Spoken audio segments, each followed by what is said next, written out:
nació, estáis viendo la pantalla ahí, eso es un chat con nick, nombres anónimos, por eso se llaman redes anónimas, porque ahora conocéis vosotros las redes modernas, estas de Facebook o el Messenger o el 20, donde se entra con la foto y con todos los datos y el teléfono y el nombre de la mamá.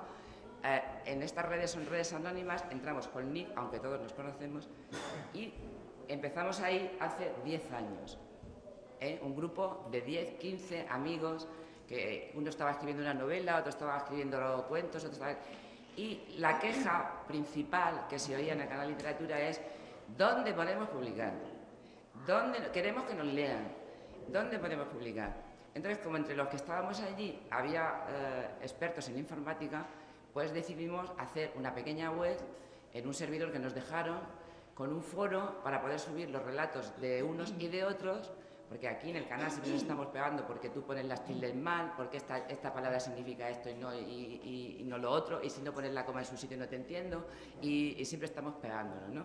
Entonces ya al subir los textos a la web y al foro tuvimos la oportunidad de saber qué nos contaban esos nick anónimos que estaban ahí. Al leer los textos nos daban algo de ellos y empezamos a conocerlos y a darnos cuenta a tener una retroalimentación que hacía que aquellos textos no solamente nos hicieran conocer a las personas que estaban detrás de esos nombres anónimos, sino a saber que había grandes escritores, o sea, personas que tenían un gran potencial literario, ¿no?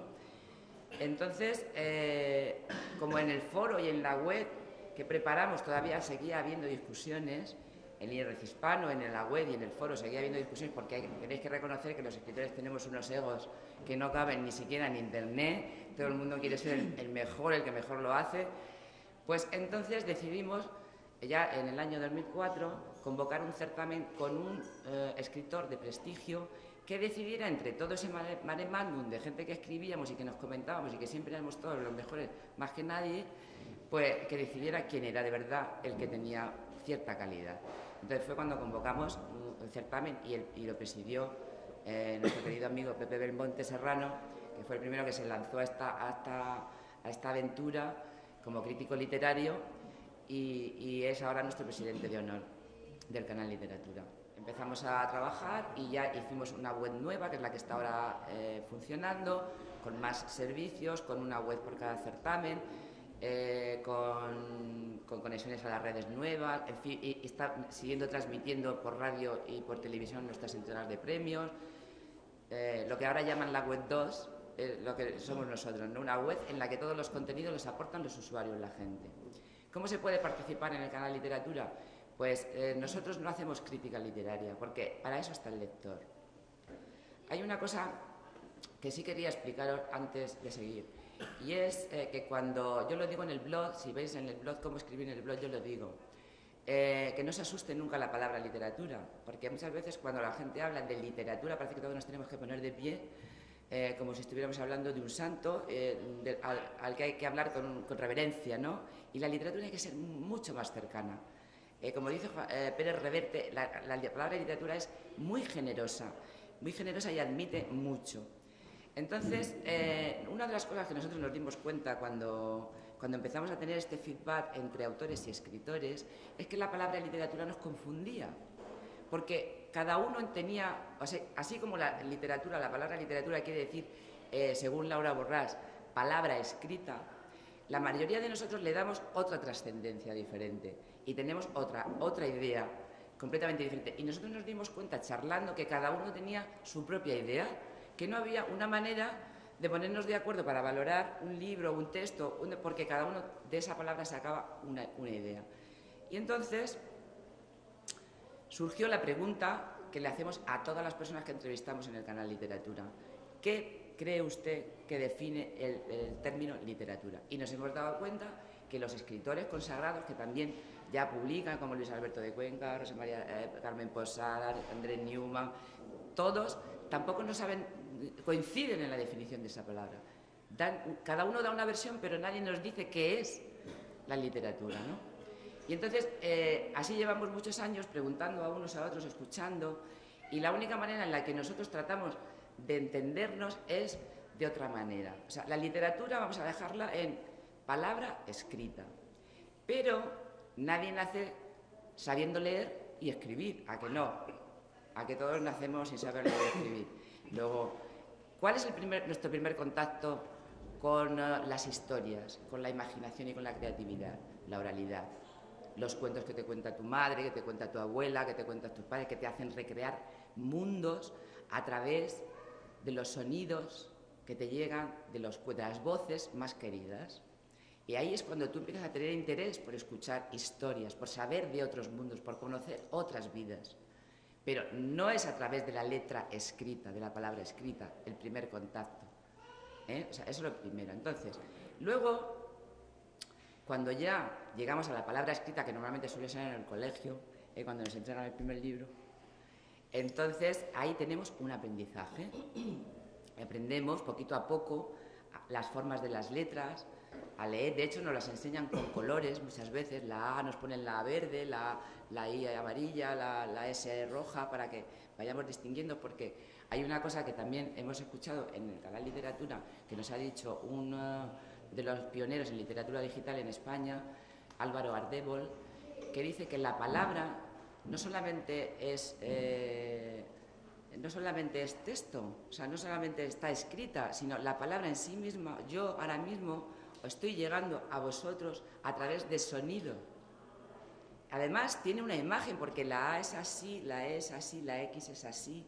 Luego, tienen imagen, y como él dice, la palabra en sí misma es multimedia. Y por eso nosotros la escuchamos, la vemos y la reproducimos.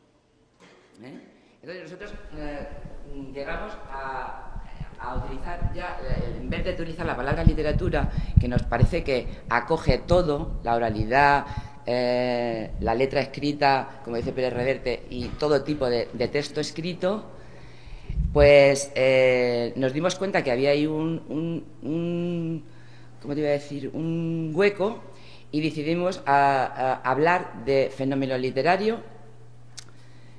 ¿Qué es el fenómeno literario, Ana? Pues te lo voy a explicar. Dígamelo, María Luisa.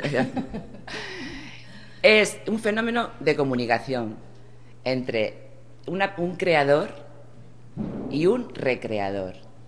O sea, el escritor escribe y crea un mundo, o cuenta y crea un mundo que tiene que transmitir a otra persona, que con sus vivencias y su propia capacidad y con sus propios recuerdos lo recrea. Entonces, en el creador está el escritor, y en el recreador está el lector o el cuentacuentos y el que recibe la historia, ¿no? Entonces, ¿cuál es el fenómeno literario? Cuando un creador conecta, genera un hilo de comunicación, transmite al recreador, y el recreador hace de eso que le han transmitido, recrea ese mundo con su propio mundo interior. Entonces eso se puede hacer con la oralidad, pero con el texto sobre todo. Y esto es lo que nosotros llamamos fenómeno literario. Entonces, ¿por qué nosotros le damos mucha importancia más que a los nombres de los autores, a los textos? Porque el texto es el que te hace mirar quién lo ha escrito. Porque cuando un texto te emociona y cuando un texto te llega, cuando un texto te hace reflexionar y te hace pensar, o te remueve por dentro, te dice, ostras, qué razón tiene, ¿no? Enseguida miras, ¿quién lo ha escrito este texto? Y entonces cuando ese escritor ha creado un fenómeno, que es que yo me interese por lo que él me está diciendo y que lo busque. Eso es lo que nosotros llamamos fenómeno literario. Sí que eres un fenómeno literario. Entonces, ¿de qué se trata la literatura? Nosotros queremos crear el mayor número de fenómenos literarios posibles, es decir, el mayor número de escritores escribiendo y comunicando, teniendo el mayor número de lectores con capacidad de conectar con ese escritor, de poder decirle qué es lo que sienten, lo que piensan, si lo entienden, si no lo entienden, si la tilde está mal puesta, para que ese escritor que está empezando se retroalimente de esa información y pueda aprender. Porque en el fondo todos los escritores estamos siempre aprendiendo. O sea, los consagrados que dicen ahora, es que este es un escritor consagrado. Bueno, el escritor consagrado es cuando pasas ya 2 o 3 generaciones de gente que te está leyendo, ¿no? Delibes es un escritor consagrado.